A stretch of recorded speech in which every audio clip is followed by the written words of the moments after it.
주님께서 여러분과 함께 또한 사제의 영과 함께 마테오가 전한 거룩한 복음입니다. 주님 영광 받으소서. 예수님께서는 헤로데 임금 때에 유다 베들레헴에서 태어나셨다. 그러자 동방에서 박사들이 예루살렘에 와서 유다인들의 임금으로 태어나신 분이 어디 계십니까? 우리는 동방에서 그분의 별을 보고 그분께 경배하러 왔습니다 하고 말하였다. 이 말을 듣고 헤로데 임금을 비롯하여 온 예루살렘이 깜짝 놀랐다.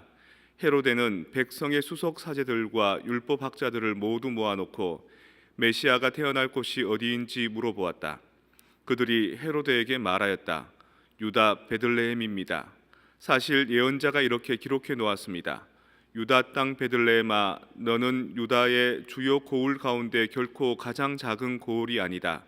너에게서 통치자가 나와 내 백성 이스라엘을 보살피리라. 그때 헤로데는 박사들을 몰래 불러 별이 나타난 시간을 정확히 알아내고서는 그들을 베들레헴으로 보내면서 말하였다. 가서 그 아기에 관하여 잘 알아보시오. 그리고 그 아기를 찾거든 나에게 알려주시오. 나도 가서 경배하겠소. 그들은 임금의 말을 듣고 길을 떠났다. 그러자 동방에서 본 별이 그들을 앞서가다가 아기가 있는 곳 위에 이르러 멈추었다. 그들은 그 별을 보고 더없이 기뻐하였다. 그리고 그 집에 들어가 어머니 마리아와 함께 있는 아기를 보고 땅에 엎드려 경배하였다. 또 보물 상자를 열고 아기에게 황금과 유향과 모략을 예물로 드렸다. 그들은 꿈에 헤로데에게 돌아가지 말라는 지시를 받고 다른 길로 자기 고장에 돌아갔다. 주님의 말씀입니다. 그리스도님 찬미합니다. 평화를 빕니다. 평화를 빕니다. 성탄 지낸 지 한참 지났는데 이제서야 동방박사가 도착했습니다. 그러니까 12월 24일 성탄 전야 미사부터 지금까지가 계속해서 예수님이 탄생하시고 사람들이 이제 목동이 찾아와서 보고 동방박사가 보고 아직까지 구유에 있는 상태인 겁니다. 시간을 길게 늘려서 우리가 기념하는 거죠. 제가 제주도에 잠깐 나가 있을 때 그쪽 이제 가톨릭 공동체 저하고 우리 수사님들이 여기 잠시 머무를 건데 혹시 이 공동체에 무슨 도움이 될 일이 있을까요? 이렇게 물어봤거든요. 근데 그분들이 두 말 안 하고 결혼식이 있는데 결혼식하고 난 뒤에 음식 서빙하고 설거지하고 이런 거 좀 해달라는 겁니다. 좋다고 뭐 한 번 정도야 할 수 있겠지 싶어서 갔더니만 첫날 점심 할 때 서빙하고 설거지하고 그날 저녁도 해먹이고 그 다음날 아침 점심 저녁 3일째까지 이렇게 해먹이더라고요. 옛날에 요즘은 비행기가 이제 제주도에 쉽게 오르내리지만 옛날에는 배 타고 제주도까지 가서 잔치 치르고 갈 때 금방 못 돌아가지 않습니까? 풍랑도 있고 또 이제 좀 쉬었다 가기도 하고 그래서 그 사람들을 계속 먹인 거죠. 제주도는 결혼식을 하면 3일 동안 결혼식인 겁니다. 그 기쁨을 계속 나누는 거죠. 성경에도 그런 구절이 있지 않습니까? 가나의 혼인잔치에서 먹고 마시고 하는데 한 일주일 정도 걸린다는 얘기들. 그래서 술도 다 떨어지고 물로서 포도주를 만드는 이야기. 지금도 중국 어디 산악 지방에 가면 결혼식 한 열흘씩 일주일씩 그렇게 한답니다. 그러니까 예수님이 탄생하신 날이 아주 즐거운 날이니까 그거를 성탄 때부터 지금까지 쭉 계속 이어서 온 겁니다. 우리는 예수님이 왔다는데 그리스도께서 탄생하셨다는데 우리는 삶의 구원이 왔을까? 성부, 성자, 성령 눈에 보일까? 안 보이죠. 예수 그리스도가 2000년 전에 예루살렘이라는 공간에 그 시간대에 오신 것은 틀림없지만 우리는 한 번도 못 봤습니다.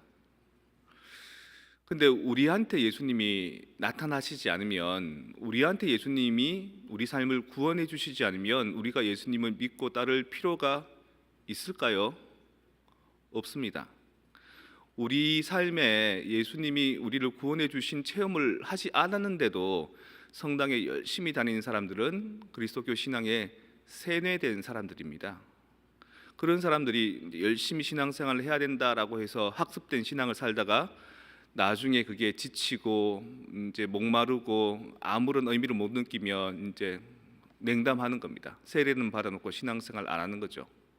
하지만 예수님께서 진짜 탄생하셨구나, 예수님이 나를 구원해 주셨구나, 그 사랑의 의미가 내 삶 안에 샘솟는구나 라고 느끼는 사람들은 매주가 아니라 매일 성호를 끊고 그분을 입에 올리고 그분께 염원하고 그분의 구원의 삶을 체험하기 때문에 그 힘으로 신앙생활을 열심히 합니다.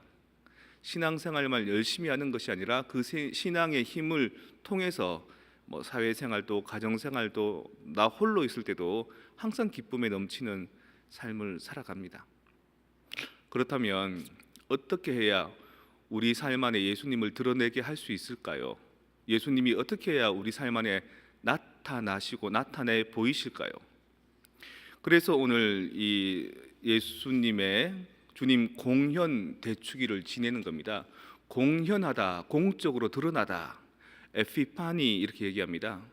하느님께서 드러나시면 테오파니, 성모님께서 발현하시면 마리아파니 이렇게 얘기하는 거죠. 여러분들은 성모님께서 여러분 삶에 마리아파니 발현하신 적 있습니까? 여러분들은 예수님께서 여러분 삶 안에 테오파니 드러나신 적 있습니까? 저는 아버지가 술 한잔 드시고 오면 이렇게 무서웠을 때 옥상에 올라가서 묵주기도를 다 하고 나면 아버지가 주무신 적이 있습니다. 그게 성모님이 나한테 나타나신 겁니다. 우리 가정이 불안하고 내가 심리적으로 정서적으로 어려웠을 때 묵주기도 한 번을 통해서 아버지가 조용하게 잠들어 계시고, 그러고 난 뒤에 술이 깨고 난 시에는 좋은 아버지 돌아오시고,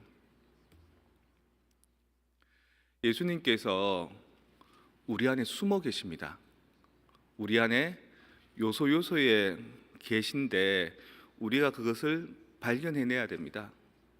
아, 이것도 하느님의 작용이구나, 이것도 예수님의 작용이구나, 이걸 통해서 우리 안에 구원이 있구나. 제가 한 번은 그 유리컵을 이렇게 탁 떨어뜨렸는데 내 발 앞에서 탁 깨졌거든요. 자칫하면 내 이렇게 발이 찢어질 수도 있지 않습니까? 아무 일이 없었던 겁니다. 그때 내가 엄마 앞에서 성호를 이렇게 했더니 엄마가 니도 운짐이 다니까 기도하네. 그러니까 내 삶에 위기가 닥쳤을 때 우리는 기도합니다. 내 삶에 뭔가 강력한 힘이 필요할 때 우리는 기도합니다. 그때 하느님께서 우리를 지켜주고 계시는구나, 내가 염원하고 기댈 때가 있구나, 그런 삶의 순간들이 필요한 겁니다. 그래서 우리에게는 어쩌면 삶의 기쁨보다도 고통이 있어야지만 하느님을 찾게 되는 건 아닌가 싶은 생각을 해봅니다. 그래서 고통 중에 하느님을 만나지 마시고 늘 기쁠 때 주님께서 과연 우리 안에 어떻게 계신가를 늘 좀 염두하시고 찾아보시기 바랍니다. 빨간 머리 앤 있죠? 빨간 머리 앤은 사실은 부모 없는 애입니다. 부모가 없기 때문에 먼 친척이 데려와서 키워주는 거거든요. 부모 없이 남의 집에서 살면 마음이 울적하죠. 근데 기죽지 않으려고 빨간 머리에는 모든 세상 사물들을 감수성 어린 눈으로 바라봅니다. 아, 오늘은 새가 오네, 오늘은 꽃이 피네, 오늘은 척간에서부터 지푸라기 냄새가 좋네, 너무 감사할 일이 많네, 감사하는 놀이를 하자. 이것도 감사해, 저것도 감사해, 저것도 감사해. 그래서 나를 키워주시는 양부모님들께 감사드리자. 그런 감수성 어린 어떤 행복을 발견하는 노력들, 또 그 안에서 감사할 것들을 발견하는 노력들이 빨간머리 앤을 우리 모두가 사랑하게 해줬던 것처럼 여러분들도 여러분 삶 안에서 정말 감사할 것이 없는지, 정말 기뻐할 것이 없는지, 정말 내가 손대지 못하는 그 영역에 하느님께서 작용하시는 것이 없는지를 살펴보셔야 됩니다. 그럴 때 그리스도께서 테오파니 공현하시는 거고, 그 공현된 예수님을 우리가 온몸으로 체험할 때 그때서야 우리는 열심한 신앙생활을 저절로 할 수 있는 겁니다. 신앙생활 열심히 해야지, 기도하지 않았으니까 죄를 지었다, 이런 학습된 신앙으로 뭔가 종교가 나를 위해 있어야 되는데 오히려 내가 종교를 위해서 있는 같은 그런 끌려다니는 신앙을 안 살게 되는 거죠. 예수님은 확실히 탄생하셨습니다. 우리가 꿈에 나오는 구유처럼, 우리가 예식을 치른 예식처럼. 하지만 어디에 탄생하셨을까? 어떻게 우리와 함께 계실까? 그 테오파니를 찾아내는 자만이 진정한 삶의 구원을 누릴 수 있고, 그 구원의 체험 때문에 신앙생활을 즐겁게 춤추듯이 노래하듯이 기쁘게 할 수 있지 않겠습니까?